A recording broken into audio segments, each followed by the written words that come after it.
Сәлеметсіздер ме, балалар? Бүгін біз 2-ші сыныптың дүниетану сабағын бастаймыз. Бүгінгі сабақтың тақырыбы менің көшем. Сабағымыздың мақсаты туризмнің негізгі түрлерін ажырату. Сонымен қатар, сен көшедегі көрікті жерлерді сипаттауды үйренесің. Балалар, өздеріңіз білетіндей, әр адамның өзінің туған жері бар. Онда оның ата-анасы тұрады. Әркімнің ондай үйі ауылда немесе қалада болуы мүмкін. Солай емес пе? Қаламыздағы көшелер белгілі тұлғалардың есімімен аталады. Көріп тұрғандарыңыздай, балалар, Ахмет Байтұрсынов, Төле би, Сырбай Мәуленов, Қабанбай батыр, Абай Құнанбаев көшесі. Бұл тұлғалардың есімімен аталуының үлкен мәні бар. Өйткені қазақ тарихында бірі би, бірі батыр, бірі ақын жазушылар. Енді Али мен Алия өздерінің тұратын көшелермен таныстырмақ. Олай болса, балалар, мұқият тыңдап отырайық. Менің атым Али. Мен Алматы қаласындағы Абай даңғылында тұрамын.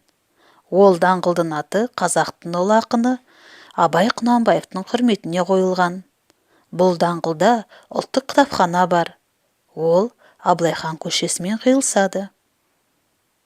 Тамаша. Ал менің атым Алия. Менің үйім Абылайхан көшесінде орналасқан. Бұл ауылымыздағы ең үлкен көше. Оның бойында дүкен және мәдениет үйі бар. Али мен Алияға қарап, өз көшеміз туралы айтайық. Қанекей балалар, барлығымыз қайталайық. Жарайсыздар, балалар. Тамаша. Балалар, бізге көше және көше жүру тәртібі туралы білу өте маңызды. Солай емес пе? Олай болса, біздің келесі бейне жазбамыз көше тәртібі туралы болмақ. Қане, барлығымыз мұқият зер салып тыңдайық.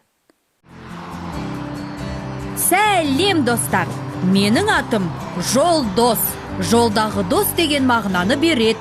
Еліміздің жолдарындағы қозғалыс өте қарқынды. Сол себепті жолдағы барлық адамдар қауіпсіздікті сезініп жүргені өте маңызды. Алайда, өкінішке қарай, жүргізушілер мен жүргіншілер жол жүру ережелерін сақтамағандықтан қауіпті жағдайлар жиі орын алады. Мен дер кезінде келіп, қайғылы жағдайға жол бермеуге тырысамын. Дегенмен, біздің еліміз өте үлкен. Сондықтан супер батырдың өзі үлгермей қалуы мүмкін. Маған сендердің көмектерің қажет, достар. Мен сендерге көшедегі қозғалыстың негізгі ережелерін үйретемін. Бұл ережелерді сақтай отырып, сендер қауіпті жағдайларға тап болмайсыңдар, тіпті басқа адамдарды қауіптен аман алып қаласыңдар. Мен сендерге үміт артамын. Алға, достар! Сонымен, барлықтарыңыз қоғамдық көліктің не екенін білесіздер. Бұл автобустар, троллейбустар және трамвайлар. Олар әрдайым белгілі бағытпен жүреді.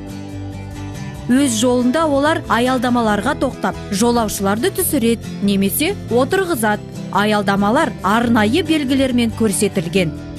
Алдымыздағы барлығымызға таныс аялдама. Қоғамдық көлікті аялдаманың алаңшасында күту қажет. Яғни, мына жерде.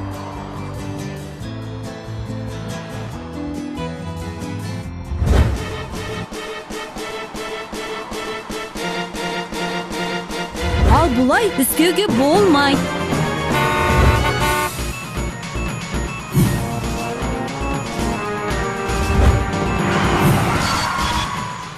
Балалар, мына суретке назар аударайық. Ненің суретін көріп тұрмыз? Дұрыс айтасыздар, балалар. Енді, балалар, біздер көп нүктенің орнына қажетті сөздерді қойып, өзіміздің көшемізді сипаттайық. Қане, балалар, дайынбыз ба? Олай болса бастаймыз. Біздің көше... дұрыс айтасыздар. Біздің көше ұзын, таза, кен. Тамаша, балалар. Ал енді, балалар, келесі суретке назар аударайық. Барлығымыз мұқият қарайық. Бұл суретте нені көріп тұрмыз, балалар? Дұрыс айтасыздар. Ал енді, балалар, бұл көшеде не орналасқан? Дұрыс айтасыңдар, балалар. Саябақ пен балалар алаңы орналасқан. Тамаша. Балалар, сіздерге қалыптастырушы бағалау ретінде тапсырма ұсынғалы отырмын. Мәтіннің тақырыбы біздің көше деп аталады. Бұл мәтінге керекті сөздерді қойып, толықтырып жазамыз. Ал қане балалар, барлығымыз тапсырманы орындап болсақ, орнымыздан тұрып, келесі бейнебаянды тамашалайық. Ал сәттілік, бәріміз бірге орындайық.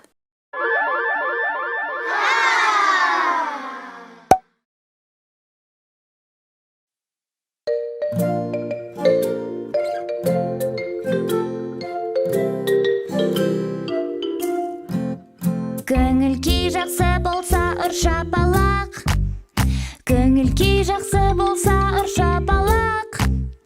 Көңіл күй жақсы болса ұр шапалақ, шапалақ. Көңіл күй жақсы болса ұр шапалақ.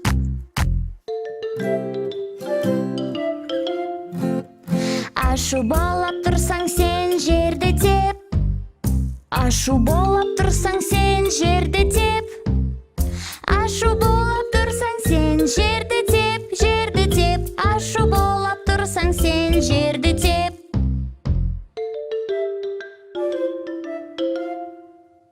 Қорқып тұрсаң қолын менен бетті жап. Қорқып тұрсаң қолын менен бетті жап. Қорқып тұрсаң қолын менен бетті жап, бетті жап. Қорқып тұрсаң қолын менен бетті жап.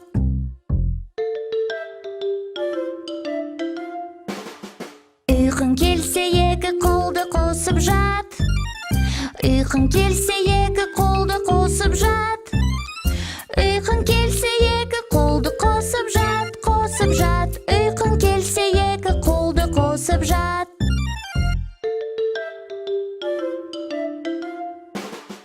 Көңіл күй жақсы болса ұр шапалақ.